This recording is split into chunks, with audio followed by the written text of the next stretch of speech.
नमस्ते बच्चों, कैसे हैं आप सब बच्चों।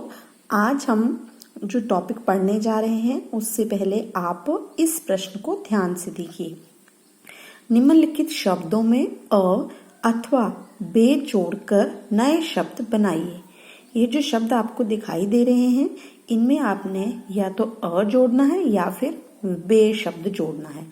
तो इसके अकॉर्डिंगली पता चलेगा कि किस शब्द में अ आएगा और किस शब्द में बे आएगा जब हम इसको बोल कर देखेंगे।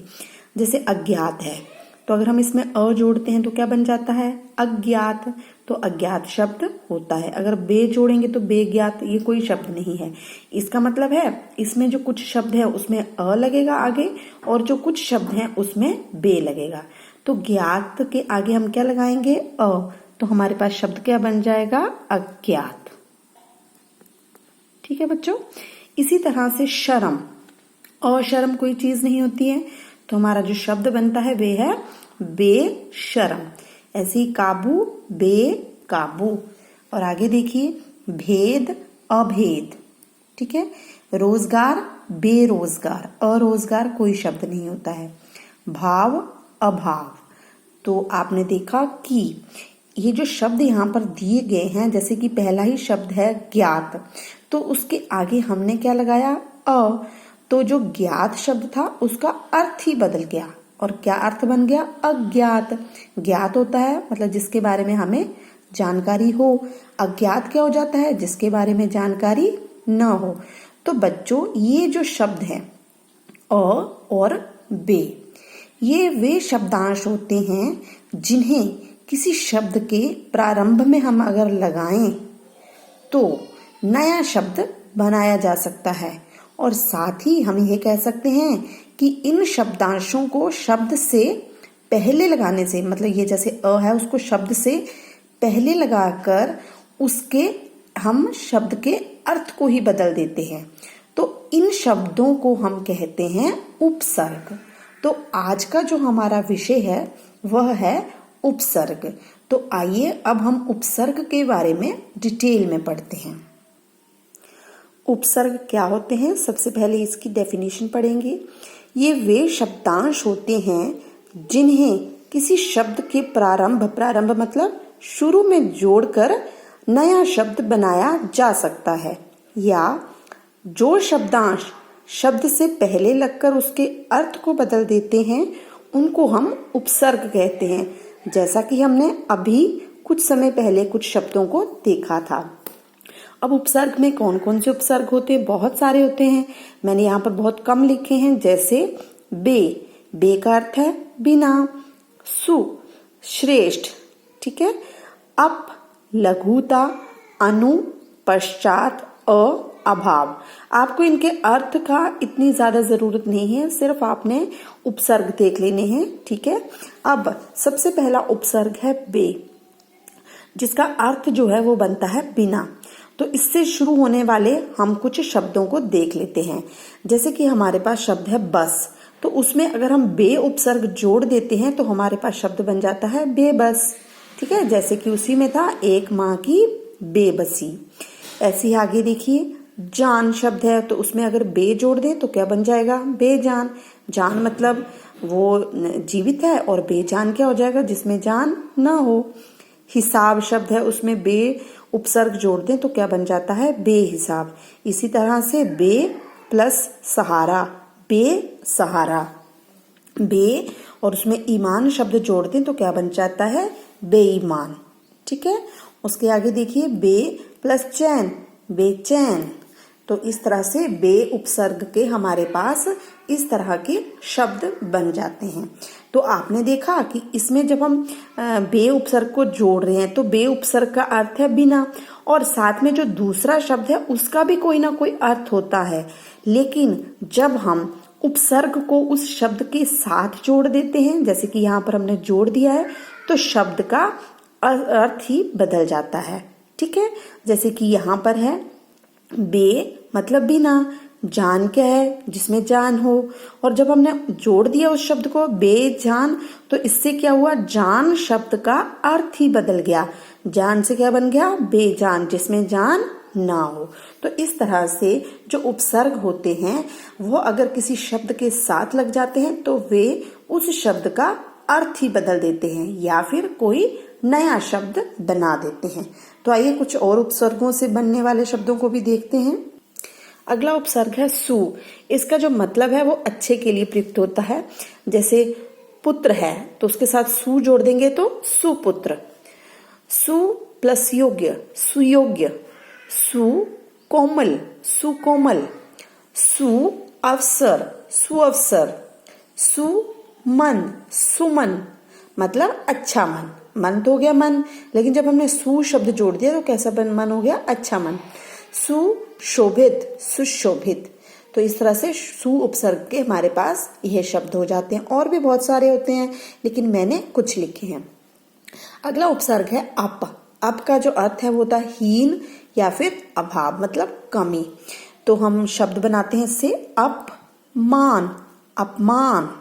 मान मतलब किसी का मान रखना, अपमान मतलब उसका मान नहीं रखना। तो शब्द का अर्थ ही बदल जा रहा है। अप शब्द अपशब्द। अपहरण अपहरण। अपव्यय अपव्यय।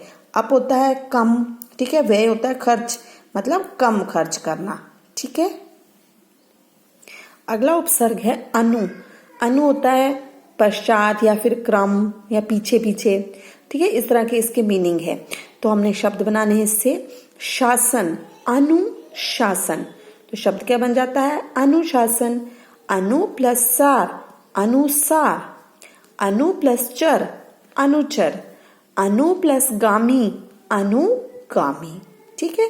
अगला शब्द है अ, और ये क्या है? उपसर्ग। और इसका भी अर्थ किसमें प्रयुक्त होता है? अभाव या कमी के लिए। जैसे है अ प्लस चेत अचेत। चेत मतलब उसमें चेतना है, और जब अ जोड़ दिए तो अचेत, इसमें चेतना नहीं है मतलब वो जीवित नहीं है।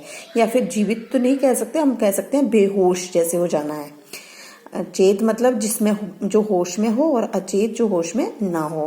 अ प्लस टल अटल। अ प्लस मोल अमोल। अ प्लस जान अजान। अ प्लस ज्ञान अज्ञान, ठीक है। जैसे ज्ञान मतलब किसी को ज्ञान, इसके बारे में नॉलेज है। और जैसे ही हमने अ उपसर्ग जोड़ दिया तो बन गया अज्ञान मतलब ज्ञान नहीं है, ठीक है बच्चों। तो इस तरह से आप देख रहे हैं कि उपसर्ग या तो नया शब्द बना रहे हैं या फिर शब्द के अर्थ को ही बदल दे रहे हैं।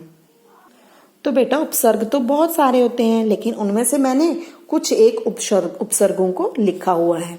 जैसे अगला उपसर्ग है ना। ना का मतलब भी क्या है? अभाव कमी। तो इसका मतलब हो सकता है, इसके शब्द बन सकते हैं नाराज नालायक नासमझ नापसंद, ठीक है। आगे देखिए भर। भर मतलब पूरा। भरपेट भरपूर।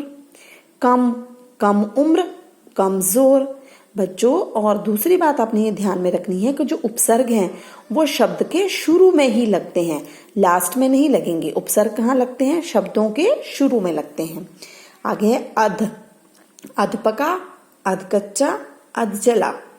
अध मतलब आधा। प्रकाश प्रसिद्धि प्रबल प्रस्थान। आगे देखिए ला का अर्थ भी बिना के लिए ही प्रयुक्त होता है। लापरवाह लापता पता लापता। लाजवाब लाबारिस, ठीक है। परवाह मतलब परवाह करता है कोई किसी की। लापरवाह मतलब परवाह नहीं कर रहा है, अर्थ को ही बदल दे रहा है।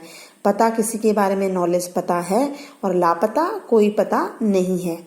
लाजवाब मतलब जिसका कोई जवाब ना हो। सर सर होता है मुख्य। तो मुख्य तो आपको पता है, जैसे सरपंच। पंच से बन गया सरपंच। ताज से बन गया सरताज। कार से बन गया सरकार, ठीक है। आगे देखिए हम मतलब बराबर। हम उम्र हमराह हम वतन हमदर्दी। तो इस तरह से मैंने कुछ उपसर्ग यहाँ पर लिख दिए हैं। तो आप बच्चों ने क्या करना है, जितना भी मैंने पढ़ाया है आपने इसको बड़े ही ध्यान से पढ़ना है, ठीक है बच्चों। बहुत ही अच्छे से आपने इसकी पढ़ाई करनी है। और इन शब्दों को हम कहते क्या हैं? उपसर्ग शब्द कहते हैं। एक बार फिर से देख लेते हैं कि हमने क्या पढ़ा, कि उपसर्ग वे शब्द होते हैं जो शब्द के शुरू में लगकर उसका अर्थ बदल देते हैं, या फिर जब उनको हम शब्द के शुरू में जोड़ते हैं तो एक नया शब्द बन जाता है। जैसे कि बस है तो उसमें बे जोड़ दिया तो नया शब्द क्या बन गया? बेबस। ऐसे ही बे है, उसमें जान शब्द है, उसमें बे जोड़ दिया तो नया शब्द क्या बन गया? बेजान। और साथ ही साथ ये इस शब्द के अर्थ को भी बदल दे रहे हैं। जान मतलब जान है, ठीक है, और बेजान मतलब जान नहीं है। तो इसमें अर्थ भी बदल रहा है और एक नया शब्द भी बन रहा है। तो बच्चों, आपको जब परीक्षा में पूछा जाएगा या टेस्ट में पूछा जाएगा तो आपको किस तरह से पूछा जाएगा? आपको इस तरह से पूछा जाएगा, निम्नलिखित शब्दों में अ अथवा बे जोड़कर नए शब्द बनाइए। जैसे कि यहाँ पर मैंने अभी पहले थोड़ी देर पहले आपको बताया था, ज्ञात से अज्ञात, शर्म से बेशरम, काबू से बेकाबू, कसूर से बेकसूर, भेद से अभेद, रोजगार बेरोजगार, भाव अभाव, ज्ञान अज्ञान। तो आपको परीक्षा में इस तरह से पूछा जाएगा। या फिर एक माँ की बेबसी पाठ में भी आपने पढ़ा था, आइए उसको देखते हैं। ये वाला जो हमने पढ़ा था, बेबस शब्द बे और वश को जोड़कर बना है, ठीक है। तो यहाँ बे का अर्थ बिना है और नीचे दिए गए शब्दों में यही वे छिपा हुआ है।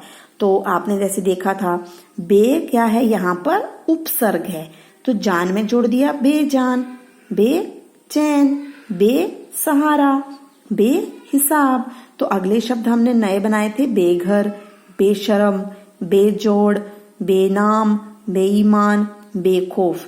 तो इस तरह से भी आपको परीक्षा में पूछा जा सकता है।